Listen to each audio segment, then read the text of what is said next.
Assalamu alaykum aziz qarindoshlar, har vaqtingiz xayrlik bo'lsin. Biz bugun Photoshop 2022 ning Clone Stamp Tool degan qurolni tanishib chiqamiz. Ya'ni tamg'a quroli. Bu qurolninki tizlatma ko'nikmasi taqsidan S. Biz normal bosh qurol tanlag'lig'ida S'ni bassak, buni qurol o'tadi. Bu sol tarafdagi qurol tizimligidan mush qurol shu. Bu qurolning ustidagi xoslik qaraydigan bo'lsak, bu o'xshash boshqa ustidagi brush tool va boshqa qurollarga o'xshash ustidagi xosliklari asos o'xshash. Mana bu yerdan biz bu qurolning qattiq yumshoqligini, bu yerdan cho'ng kichikni tanishib olamiz. Undan bilak bu yerdan yana shu qurolningki xosligini tanishib olamiz. Undan boshqa mana sal turib so'zlay. Qani biz buni amaliy misol orqali so'zlaylik. Bu qurolning ismidan chiqib turdi, ya'ni tamg'alash quroli. Rasmlarning yuzidagi ma'lum jismni ko'paytirish yoki o'chirish xususiyati bor. Masalan, biz odamning beshini miyaga nusxalmoqchi bo'lib qolsak, kompyuterni altini bosib turib, biz nusxalmoqchiga rayini ekib, mana birinchi chekdik, undan keyin mana mousni qapamay harakat qilgandan keyin holatga keladi. Biz nimani sal cho'ngaytib, mana boshqa qilsak, mana holat.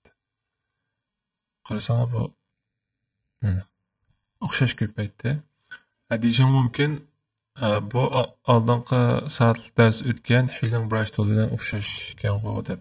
Lekin bu ikkisining farqi bor.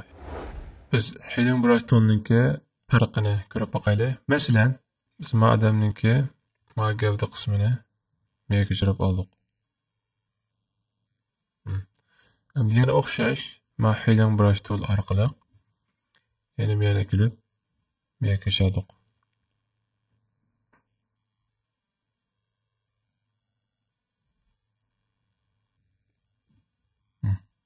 Qarasak mana Healing Brush toolda baş taglik rang bilan biz nusxalagan jismning ikki rangini biriktirib turdi.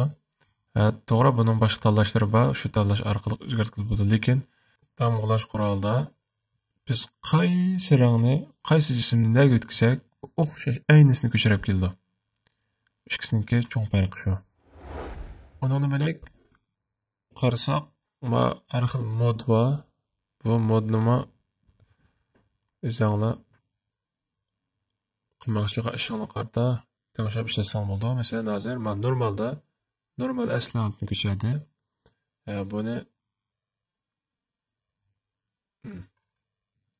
mana işte har birisiniki o'xshamagan farqlari bor. Mana holat.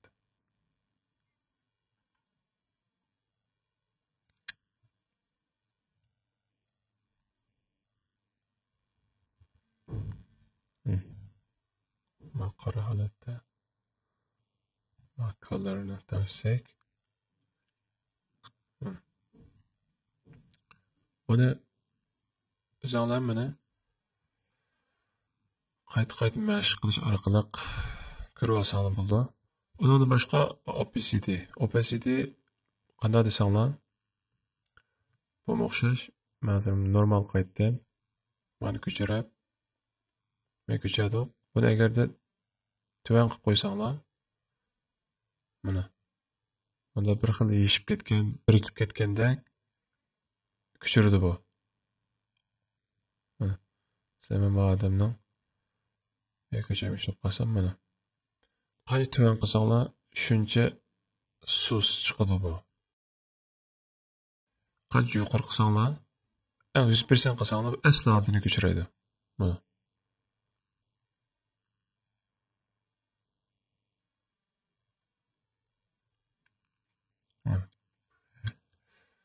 bundan başqa flow. Qarasak, bu ikkisining farqi o'xshashdek bo'ladi. Masalan, hozir ikkisining farqini solishtirish uchun men hozir bir mashq ishlay. Masalan, mana 15 qildim opacity-ni. Undan keyin mana miya ko'chirdim. Mana 15 ninki farqi mana. Bundan keyin mana 100% qilib etdim, ha? Ras. 15 dan mana. Bundan keyin mana 100% qilib etdim. Mana 15 qildim. Endi bu yerni ko'chirsam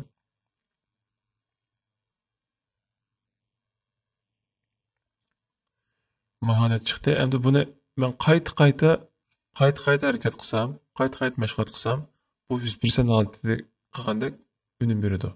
Lekin opacity-ni mana yo'q qilib o'tib, opacity-ni 15 qildim. Buni qayta mashg'ulot qilsam, bu turishi shu bo'ladi. Mana. Mana 100 qildim. Yani mana 15 ga tashib bersam, 15. Bundan keyin mana yana bir ko'chadiq menga. Mana. Hozir men ustiga mouseni harakat qilaversam, bu 100% ekan. Bu ikkisining farqi shu. Uni boshqa men qaragan bo'lsanglar, ma belgi qo'yib ekan. Bu belgi qanday desanglar? Men mashg'ulotni qayta deb belgi qo'ygan holatda mana menga ko'chadim. Mana mashg'ulotni qildim. Undan keyin miyaga kelib mana mouseni qapirib, yana qayta mashg'ulot qildim. Mana mashg'ulotni qayta qilib kelsam, yana o'sha odam bani atrofini mishani ko'chirib oldi bu. Endi ma to'g'ri belgini devatdim. Madamning beshini markaz qilib turib, miyaga yana bir narsa ko'chardim. Mashg'ulotni qildim. Mouseni qapadim.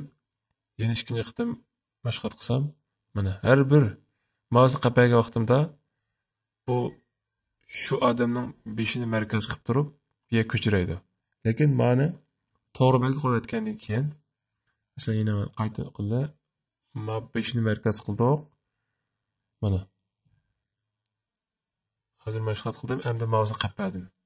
Mouseni qapirib miyadan keldim mana. Kelsam, yana maniki davomini davomlashtirdi. Har go'zallikqa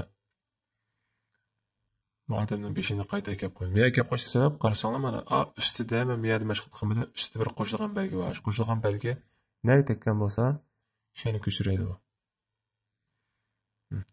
Maqsad buningki farqi shu. Mana belgi qo'ymasanglar, buni har bir oyog'ini misol qilsak, mana oyog'i bor ayni miyaga ko'chadiq, mouseni qapirib miyaga yangidan bir mouseni cheksam, yana oyog'ini yangi ko'chirib qo'ydi. Mana. Miyaga belgi qo'ysanglar, oyog'ini markaz qildik, miya mashg'ulot qildik. Endi miya ustini qilsam, markazini oyog'ini ishga kelib qo'ymaydi bu. Buningki farqi shu. Undan keyin ma ustidagi xil tanlash. Mini misol orqali ishlaydi. Ma birinchi qo'ygan vaqtimizda yan qavatni birini qurdim, mashg'ulotni qildim. Hech qanday o'zgarish bo'lmadi. Birinchisi faqat shu qavat ustida mashg'ulot olib boradi. Masalan, ma qavatni qilmasa, qur qavat olgandan keyin qur qavat hech qanday narsa bo'lmagandan o'zgarish bo'lmadi. Ma ostidagi miyada rasm bo'lgandan keyin mana o'zgarish qilsak, ma ishlaydi. Ma maqsad ma ustidagi birinchisi qaysi qavat mashg'ulot qilmasak, shu qavatga ta'sir qiladi maqsad. Ma ikkinchisi mushu qavatningki biz mashg'ulot qilayotgan qavatning ostidagi qavatga ta'sir qildi. Masalan, hozir men ma odamni miyaga ko'chadim. Bu qarasanglar ma ustidagi qavatda mashg'ulot qilgan bo'ldi hozir. Mana, shu usti qavatni ichib olsam, mana.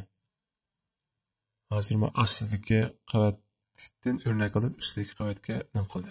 Ikkinchisi, ammo uchinchisi butun mana ismidan chiqib turdi mana.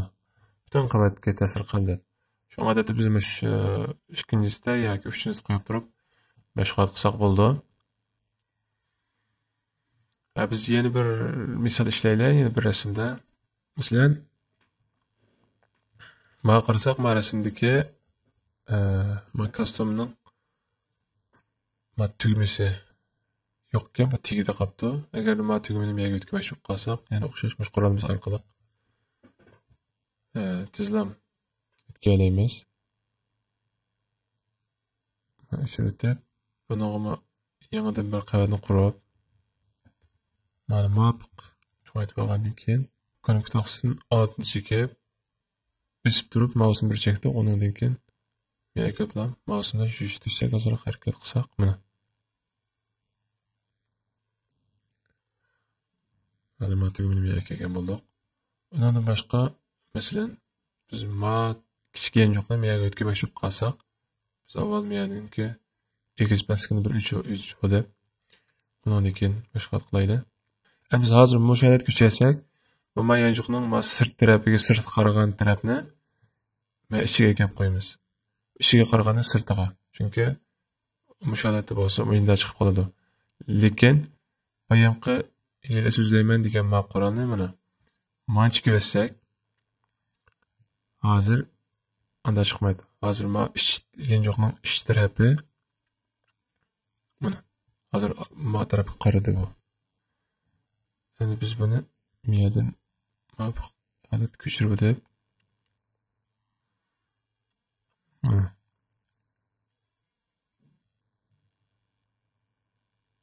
miya ko'chirgan bo'ldik. Endi qarasanglar mana bu hamma yerga yaxshi chiqavermaydi. Bu yerga qaysi Qur'on ishlaymiz desanglar, bu yerga Healing Brush degan Qur'on ishlasak yaxshi chiqadi. Masalan, qarasanglar hozir asosini kelib qo'ydi. Miyaning rangi bilan miyaniki soy tushgan rangi o'xshashmag'achqa shunda chiqib oldi bu. Agar biz buni Healing Brush degan Qur'ondan qilib qolsak, sizlarni ko'chadoq, undan keyin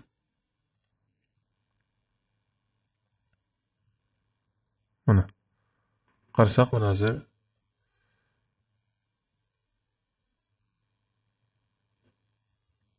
miyaning rangi bilan mashqisining rangini o'xshash. Undan keyin tamg'iningki roli qanday desanglar, ustida turayotgan 4 tal tamg'iniki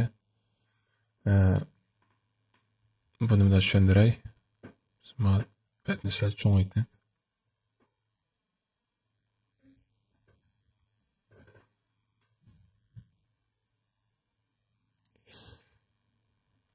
Ama bununki teklikni aqlaydi.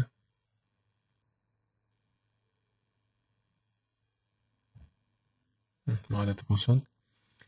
Ma'lum o'chirib yangidan qavatni birini qurdim.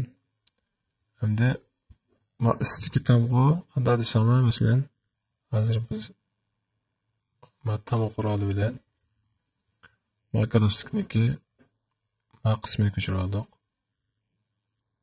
Keldik. Ikkinchisiga kelib tugmani ko'chirdik. Mana tugma. Uchinchisiga kelib yanchoq voyani ko'chirdik. Sal cho'ngayib aniqroq chiqsin. Buningki qattiqlashtiriladi buni.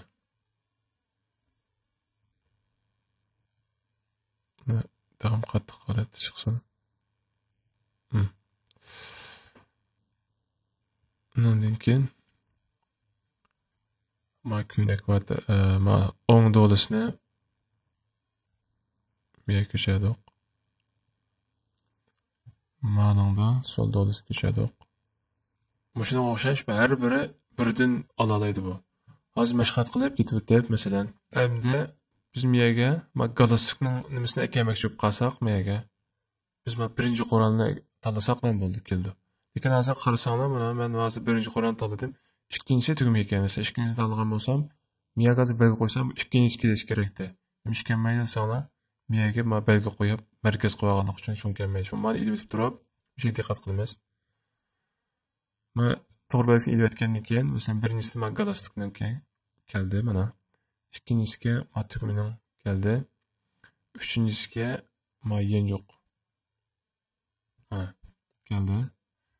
To'rtinchisiga do'lisi o'ng taraf do'lisi. Mana shunga o'xshash. Shunda farq bor. Buni bilib olsang bo'ldi.